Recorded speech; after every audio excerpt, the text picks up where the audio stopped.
Well, a very good evening to each and every one of you, and welcome to this week's episode of Your Manchester with me, Miss Belinda Scandal. No Mark this week, as he's very busy doing his very, very special work, everybody, for MFI, not MFI, MI6, that's who I meant. Yes, indeed. Well, it's been a fascinating week. On my way here this week, I managed to locate the unveiling of yet more of Manchester Town Hall. Of course, it was due to be completed at the end of last year. It's cost around about 7.6 you-know-whats, everybody, and it's been quite massive. However, today, we invite you to just let yourself go and relax as we bring you an insight into the shows you are interested in. Coming up today, we are going to be talking about a beautiful show called Hold On To Your Butts, everybody. Hold on to your butts. Not enough for you? A very insightful story from the one and only Stephen Hart, who's going to be telling us all about his show, Shadow Dreamer, everybody. It's all exciting, it's all fascinating, and it's coming your way. So get the girl on the train. Well, Hold On To Your Butts is a shot-for-shot parody of the greatest dinosaur film of all time. Now, if you are intrigued by the very, very flashy statement, then stick around. Joining us now is Charlie Richards, here to tell us all about Hold On To Your Butts. Welcome to the show, Charlie. Thank you very much for having me. How are you? Tell us, what is this all about? Well, it's exactly as it says on the tin. It's a shot-for-shot parody of the greatest dinosaur film of all time. It's made with a lot of love, and it's very silly. It's very fast-paced, and I think you'll recognise lots of bits from the film if you're a fan. But you'll have to. So, shot-for-shot parody of which film are we referring to? I don't know if I'm allowed to say it for legal reasons. So you're going to say Jurassic Park? I was thinking that one. Yeah, maybe Yes, that one. I think you should. Yes, it's a very and it's in time for the new release as well of the new film that's It really coming. is. Yeah, the trailer's just come out, and it looks like silly fun, doesn't it? It's like you've timed it perfectly for this, isn't it? Where did the idea for this come from? So it's made by a company called Recent Cutbacks that are New York based, and their ethos is to make theatre out of things that don't take too much thought. So lots of the props in the set that we use is cardboard or household objects, and it's the idea of something that you can find in your everyday life can become something else. So what is it we see on stage then? What are we seeing? So on stage, you'll see two grown men running around like maniacs, desperately trying to get to their next prop. And that is helped out by the wonderful Charlie Ives, who's our Foley artist, who does the sound effects for the action that you see happening. And she does it in a very relaxed and calm manner. So it's organized chaos is what you'll see. So it's a bit like The Play Goes Wrong, that kind of farcy style. It is very similar to The Play That Goes Wrong, yeah, in the idea that the show tumbles along itself, and once it starts, it's a runaway train. So Jack and I, we rarely stop moving. And who are you playing with in this show then? Well, both Jack and I play all the characters from the famed 1993 film, with varying levels of good or bad, with love impersonations. So Jeff Goldblum, Laura Dern, all of them are in it. So how much research have you had to do into these particular films which we've mentioned in order to get it spot on for the audience? Well, the guys that made it Recent Cutbacks made it 10 years ago, and they put in lots and lots and lots of hours into the movie and trying to find the perfect bits and the bits that really resonate with the audience. And then so they put in lots of the work for us, and then we've come in and brought it to life with them. So the idea is that it follows the full story from start to finish, and highlights the bits that you'll remember, and in maybe a way that you haven't thought of or seen before. And how did you get involved within this then? Did you have to audition for it? Absolutely, yeah. I had to audition. The audition came in, and it's one of my favorite films of all time. Anyway, so I was a nervous wreck actually. And for the audition, we had to go in with our impression of a scene between Laura Dern and I was yeah, I was a quivering mess. But it was lots of fun, and Kristen, the director, is just brilliant, and she really relaxed us and got us into it and the style of it. So what does an audition like this for this kind of look like? Well, they sent us a clip of the original production that they did in New York, off Broadway, to use as like a guide, and then we were allowed to bring a bit of ourselves to it. So the scene that we were asked to prepare is one of the first scenes you see in the movie when they're at the dig site and they've uncovered a velociraptor, and it's doing all the characters but only using sunglasses to differentiate between the different ones. So Alan Grant wears aviators, and then Laura Dern has them up on her head, and physically you can change into Laura Dern a bit. So are we seeing dinosaurs on stage, or are you guys being the dinosaurs? You will be seeing us being dinosaurs in a way that you've never seen before. I'm intrigued by this. It sounds so wonderful. I don't want to spoil it for anybody that's coming to the Lowry or any of our venues. So is the music involved in this? Do we get to hear that grandioso theme tune that we're kind of so renowned with this type of genre? Yes, absolutely. You'll definitely hear the famed music, potentially with a kazoo. I don't know. It's a little different. This just gets more bizarre the more the interview goes, doesn't it? It's 65 minutes of imaginative chaos is how I describe it, but it's a lot of fun. And I should imagine that kind of takes it out of yourself when you've done this show. I mean, I bet you're knackered, aren't you? Oh, goodness me, I've never been so tired, and I mean, I'm sorry to say it, but I've never sweated so much in my life. It's foul coming off stage after that, and meeting people at the stage door. I always feel quite bad because I'm a Dripping. sweaty mess, and they want to say hello and how much they enjoyed it. I'm just so aware that yeah. Well, they always say that if you're sweating, it means you've worked, don't they? Yeah, we definitely work on this one, yeah. You definitely work. So, I mean, we've kind of covered it, but in just a few words, why should people come and see this show? I think people should come and see this show because it's a lot of fun. It's something that lots of people, if they don't know it very well, they definitely know of it. Completely reimagined in a very unusual and exciting way. It sounds fantastic. Now, this is coming to us at the at Lowry, because we don't have the anymore. Mhm. At Lowry, from the 12th to the 15th of this month. It sounds absolutely amazing. Thank you so much for your time today.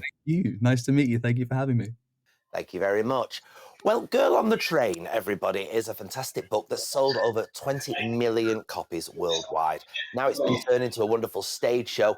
And to tell us more about that, we are joined by the fabulous Natalie Dunn. Welcome to the show. How are you? I'm good. Thanks so much for having me. How does this transform and transfer from a book onto the stage? I guess that's the big question, and that's hopefully why one of the reasons why people are coming. It's a it's a tricky story because you've got a whole bunch of flashbacks, but you know the art of theatre and the magic of theatre with like lights and tech, it kind of brings it all to life in a I think different way from the book and film, but actually it kind of keeps the best like human elements of the story. And I think, yeah, it does it really well. What is the story of this then? It's a story of a woman who we find her at her lowest point. She is she's lost her job. She's an alcoholic. She's lost herself in sort of all of the worst ways, really. And I think, and then basically this tragic. I don't know how much to give away. A tragedy happens to another woman. It is a very very female-led, female-driven story, and she makes it her business, and she sets herself on this mission to try and find this woman who's gone missing. And through finding another woman through this tragedy, she essentially finds herself. So I think it's about it's a female-driven story about the female experience and about women. Women going through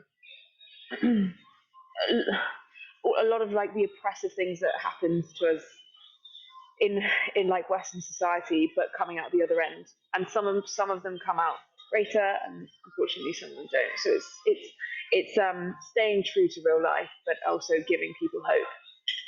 So it sounds quite empowering then, but also in the same time, it sounds like it's going to be quite of a spooky one. I like that. I think that's a really good way of putting it. Spooky, mysterious, thrilling, maybe a bit of like horror in there. Yeah, it's like a mystery thriller. Very keep you at the edge of your seat, and good night out. It seems to be the trend at the moment that we are going to see more of these plays that are driven by like almost a psychological thriller within the audiences. For those people that are, thinking about coming to this, how scary is it? How much should they prepare for the thrills of this ride? It's not light. It's not light-hearted gore. It's quite gory. There's some it touches on some violence. So like that's a huge theme. Like domestic violence is one of them. I think yeah, don't bring your 10-year-olds. But you're not gonna faint. It's gonna be okay.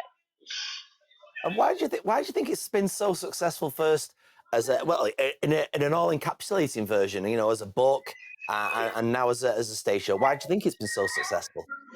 I think it's a story that everyone can relate to. It's like I'm saying it's a female-driven story, but actually it is for everyone. And I think the specificity of what the main character Rachel goes through, everybody can take a piece of that because everybody can take a piece of feeling at their lowest and having to drive themselves out of their darkness. And yeah, so I think men and women of all ages are finding a piece of themselves in it, and actually, through her discovery of herself, maybe people discover something about themselves and leave with a bit more, as you say, empowerment and belief and hope in probably humanity, because there's a lot of people that are at juggerheads with each other, and there's a lot of people that are turning against each other who have been coerced and manipulated to feel that way, but they come out the other end. Sort of reformed and as a team, and um, and it kind of shows how important those relationships are. And I think female friendships and female relationships are at the heart of that. And just very, very quickly, who are you playing within this? Because it sounds like it's got a great cast. Oh, the cast is amazing. Such a talented group of people on that stage. I play Megan, who is the woman who goes missing and who Rachel, the lead character, is trying to find. It sounds fantastic. This is coming to us. What theatre is this coming to? The Lowry in Salford. Just like to hear it. And it's there from the 11th to the 15th, and it's going to be fantastic. I want everyone to come down and watch this. We're certainly going to be there watching this as well. I should prepare myself psychologically for one heck of an empowering journey on the stage. For now, though, Natalie, thanks so much for your time. Well, of course, this month is LGBT History Month. For most of us, celebrating the fact that we can do what we want when we need to, everybody. Yes, so of course, unless you're in America, in which case Trump's got different ideas. However, here in Manchester, we are welcoming a fantastic show, and it stars a gentleman called Stephen Hart, and he's got a very insightful story. Have a watch of this. What's it all about? It's about me, and I know that sounds really big-headed, but it's basically about my story of growing up in a family that had problems, like a lot of families do, and just the different hurdles that I have faced over the years and how I've got through them, just with a group of very special people around me to support me over the years. So that's the basis of the story. And what is it then that you've had to conquer? So I was adopted to start off with. My adopted mother had schizophrenia.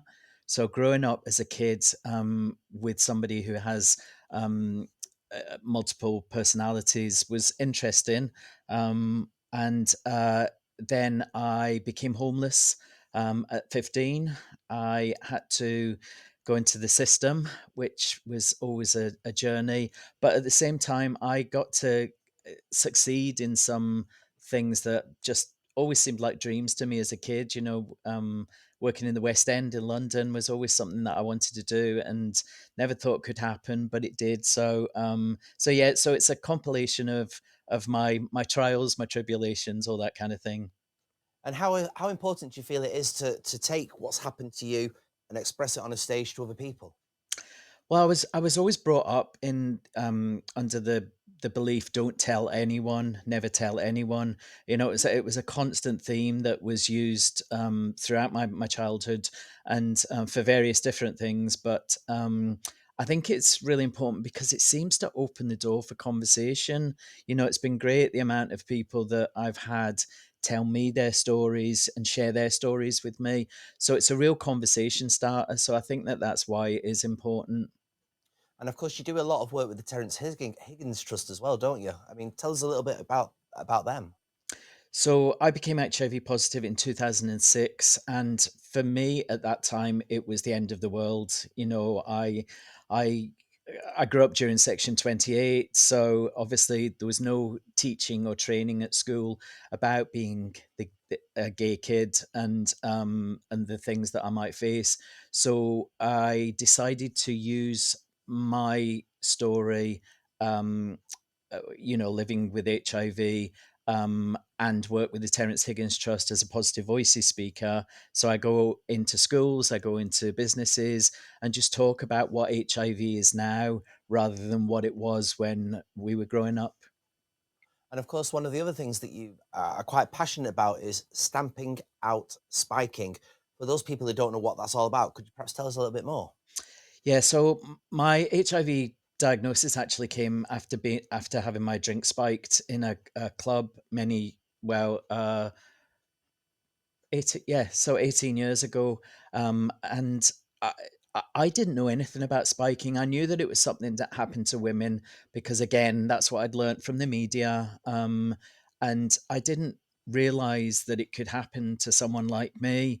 And I've learned since that it happens to anybody. And Stamp Out Spiking is a charity. I'm their London ambassador, and they educate people on spiking, what spiking is, how to protect yourself, what to do if somebody has been spiked. So all those kind of things that just I didn't know about. So I feel it's important to shine a light on them. And what do you recommend? I mean, what is the basic consensus if somebody spikes your drink? Or first of all, let's talk about how do you prevent somebody from spiking your drinks? Well, now that Stamp Out Spiking have got these great stop tops, they're called. So they're either go into your bottle top or they go over your drink, and it just prevents anybody from dropping anything into your drink.